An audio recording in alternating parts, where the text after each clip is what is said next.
remember looking at my phone to start the audio track and seeing the sort of subject line pop up. For some reason I remember immediately ringing my mum, and it was the strangest experience in the world. The light's really bright as well, isn't it? Start by telling me your name. Keiran Forrest. County FA? Birmingham County FA. And your current role at Birmingham County FA? My role is referee development and engagement manager. So can you tell me a bit about the refereeing landscape in Birmingham? So Birmingham County FA, although it's Birmingham in name, covers Birmingham, obviously, the Black Country, West Midlands, Coventry and Warwickshire. So it's a massive geographic landscape in terms of teams, players, match officials, cities, towns and Wolverhampton as well. How many match officials? 1,700. How long have you been the RDO at Birmingham FA? 6 years on Monday. Not that you're counting. Not that I'm counting or waiting to... What are the key areas of focus in the role? There's a lot of factors that go into it. I think for us as a team, it's around putting enough quality CPD out for match officials so they can get better, providing opportunities for match officials to have suitable games, especially in the county cups in a safe space. Good development group programme that we've got that's been running for a number of years, which I was fortunate to gain and run with. But ultimately in grassroots football was providing match officials and providing that next generation of match officials and providing a space for current and existing match officials to learn and get better and identify other areas of football, not necessarily 11-11, that they can grow and develop in. What projects have you been able to start in your 6 years at the county? We've had a number of projects. I think for me our biggest project is second season free, and that really tracks those new referees, giving them 2 years to have a go at refereeing without any additional cost in the course.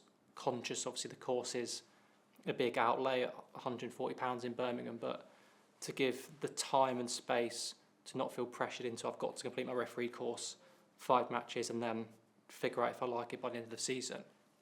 By having 2 years to have a go at refereeing really gives you that opportunity to embed, really recognise if that's the right thing for me, and wider than that is actually using the cups, as I've said, to reward and recognise and give people the opportunities to go and referee in different places, in different grounds, and get better. So if I was a new referee in Birmingham, what opportunities would be available to me? I think we're fortunate because we have a lot of football. So you can do your course and go out and officiate Saturday and Sunday, morning and afternoon. There's countless numbers of leagues, countless numbers of really good volunteers that provide a space for referees to go and thrive. What do you enjoy the most about the role? I like seeing people get better. I like seeing a 14, 15-year-old on a referee course, or anyone that joins a referee course, and then seeing them at progression pathway, seeing them move into level 4, seeing them to move into 3W, and actually remembering them on their very first morning or very first evening on a referee course. It's an unbelievable experience, but also our observer workforce, seeing them regularly, knowing them as people. It's a really nice feeling when you see them and you get on as a group. Proudest moment? Referee recognition awards in July was massive moment. They'd not been done since I'd been in. It's an unbelievable evening, recognising those that have had long service in refereeing, but also those match officials that have shown promise, and rewarding more than just 11v11 football, for us to recognise futsal, for us to recognise disability, for us to recognise walking football and observing and everything that comes into just refereeing and football in general, not just here's a whistle, go and do under-9s on a Saturday, but actually everything that goes into it. Have you set yourselves any targets for 2026? To survive, I think we're a growing county. We're growing in match officials, but we're growing in a football space. So our match official numbers have grown massively since 2020, with plus 700 match officials on where we were.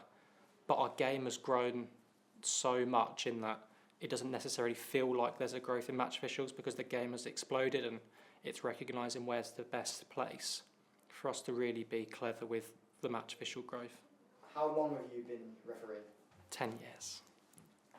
Why did you become a match official? Like most match officials, I was at university and looking for something to do outside of just studying and other classic uni opportunities. What level are you on the pitch? I'm a national group assistant referee. Can you tell me what that means? So I assistant referee in the Football League and the National League, as well as PL2.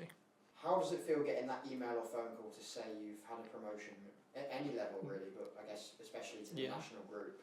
I think there's two that stick to mind for me. I think the email to get promoted to level 3 was a massive email that I remember receiving. I remember being training for a fitness test, and I remember looking at my phone to start the audio track and seeing the sort of subject line pop up as a ping notification, and for some reason I remember immediately ringing my mum, and it was the strangest experience in the world. And then the phone call was when I was fortunate enough to run the line in our senior cup final. I've been on a training day all day and I had to leave to get in the car, and almost immediately as I got in the car, had a phone call from the FA that says promoted to the national group, and it was one of those you sort of drive back down the M1 it was, and I was like, this is unbelievable. Can't remember what was, there was an absolutely terrible song on Spotify, and I can't remember what it was, but it was like the whole way on repeat because it was an absolute belter. Whistle or flag? Flag. Why? I like the factuality of it. I think good assistant referees recognise that they can support the wider team, and actually sometimes that feeling of having a really accurate offside judgment is the same, I think, as when I was refereeing, that big feeling of having a good game, but actually you can have a bigger impact sometimes as an assistant referee. Refereeing target for 2026? For me personally, I think it's having a good, consistent season in the national group. I think the games come frequently and every game has a different challenge, but personally just to get better and be ready for each opportunity that comes. If you could go back in time, 10 years ago, what piece of advice would you give yourself when you booked onto that course? I think it's to recognise that each game is different and you can't commit to seeing how things will go across 6 months. Actually, each week will give you something new and something unique that you might not have never thought of or never learn. I think we speak a lot in refereeing around expecting the unexpected, but sometimes that element of, oh, this has never happened before, and being naive to it, that's probably the main thing.